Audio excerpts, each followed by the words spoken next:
When you hear the word Talmud, you might think that it is a source for Jewish religious law. However, in fact, the Talmud is also a source of Jewish theology.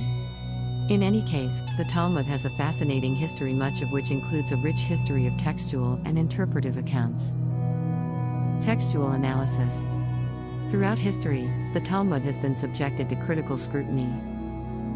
On a historical timeline, the Talmud was composed after the Bible. It is often referred to be complex text that can be time-consuming to read.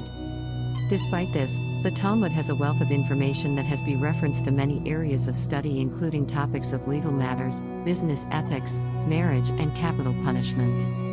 According to scholars, Talmud textual analysis is an incredibly important and an exciting area of study.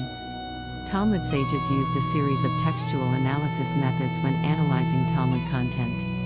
This includes comparative evaluation against other various scholarly and religious texts. One of the main components to the Talmud includes the Mishnah, the written version of oral law, which contains stories and quotations that can be used to help draw conclusions about the text. This book is designed to help readers understand how the Talmud was interpreted throughout the years. There have been significant changes to the Talmud's understanding throughout time. This was due to the lifting of restrictions on Jews' social lives. Several methods of Talmud textual analysis can be seen in the book. One method is to examine all layers of the text. The second method involves a more analytical approach, where the reader is shown the different text types and voices of the Talmudic sages. These text types can be used to talk about important halakhic issues such as Shabbat, prohibitions, and the nature of halakhic authorities. The third method uses a combination of rabbinic arguments and categorical structure to explain the different opinions. An additional method, the Brisker method, was developed by Rabbi Chaim to analyze Talmudic textual information. To explain the unity of different views, this method requires a thorough study of categorical structure and rabbinic arguments. Most modern yeshiva use this method. Some critics have criticized it as it is often compared to Pilpul. The Talmud is one of the most challenging books to study. However, it is possible to get a full understanding of the text if one has a solid understanding of the language. Historical analysis. Throughout history, the Talmud has been a target for Christian church vilification. This has resulted in frequent public burnings. Christian theologians cast doubt on the legitimacy of the Talmud, saying it was inherently flawed. It was accused of falsifying biblical meaning, preventing Jews from becoming Christians, and being morally biased toward non-Jews. This material was used to create many of the rabbinic legal codes.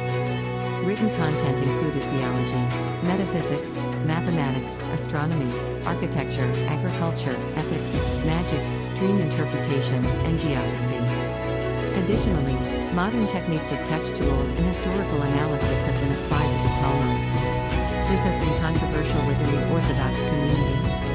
Traditional commentaries avoided Talmudic passages' textual criticism. Many 19th century Reform rabbis embraced this method, though others criticized it. It became the basis for a new form of study called Pilpul. The method relied on complex logic arguments to solve contradictions. It also led to new classifications and distinctions. Many other Jewish groups also attacked the study of Talmud. A group of Messianic sects in the Karaite section denied legitimacy to the Talmud.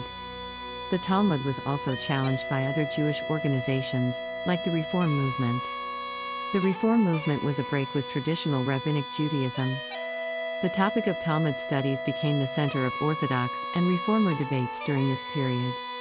While many Orthodox scholars acknowledge that such historical analyses of Talmud have been a part of Orthodoxy for some time, it doesn't necessarily have any positive or negative effects on modern Judaism. In addition, many Protestant theologians attacked the Talmud, especially after the Reformation. Martin Luther was one of the harshest critics of the Jewish religion. Martin Luther accused the Talmud as being legalistic and caustic. The criticisms of other Reformation theologians weren't limited to him. The Talmud was also the subject of literary criticisms. The Swiss city of Basel was the first place where an edited Talmud edition appeared in 1578. This version omitted sections that could be considered hostile to Christianity. It was published again in subsequent editions. The middle ground has been found by modern scholars regarding Talmud studies. Abbe Luigi Scini, one of the most prominent scholars in Talmud, stated that the Talmud reading is open to all Jews. Zecharias Frankel suggested that scholars take a critical view of the Talmud. Others, such as Daniel Sperber, question the legitimacy of this approach. Moreover, many Reform rabbis, a progressive Jewish denomination, began using a more scientific approach for Talmud study in the 19th century. The new scientific approach was used by many of these critics. Interpretation over the centuries. During the 1st century of the Amoraic period, the Babylonian Academy of Sura was the leading center for the study of halakhic exegesis and Talmudic redaction. This institute ensured uniformity in the Talmud and made it the halakhic standard for generations. A wide range of accounts and dates are found in Talmud text. You will also find the opinions and views of scholars regarding their legal and private lives.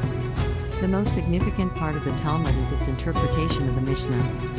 The Tannaitic tradition includes numerous halakhic interpretations, lexicographical interpretations, and midrashic exegesis of the Bible. The most important work of the Tannaitic period, however, is the Mishnah, which became the standard halakhic work of the period. It was also one of the most significant contributions of the Talmud to the study of Mishnah. It derived from the Midrash, which itself is derived from halakha. The Mishnah became the standard halakhic work, and the Talmud interpretation became the most important branch of study. A number of mnemonics attributed to Naaman bar Isaac, a Babylonian rabbi, are included in the Talmud. These mnemonics serve to facilitate memorizing Talmudic passages. These mnemonics are relatively small in number and represent only a small part of the Simanim. In addition to the Tannaitic tradition, the Talmud records the opinions of the Amoraim on various matters. One example is the Mishnah, which contains an unusual case in which the Mishnah records disagreements among the Amoraim regarding the preparation of a divorce bill. Judah Beal wrote an opinion in it, citing a passage from another text. Also, the Talmud contains extensive discussion about the sabbatical year and new years to plant trees and vegetables. The first two portions of the Talmud on the Mishnah deal with the commencement of 4 seasons, the exegetical deductions, and biblical inferences. The second part of the Talmud deals with the beginning of sabbatical years, the Jubilee year, the new year for planting trees and vegetables, and the beginning of the sabbatical years. Moreover, the Talmud has endured much interpretation and criticism over the centuries, making it all the more exciting to learn about.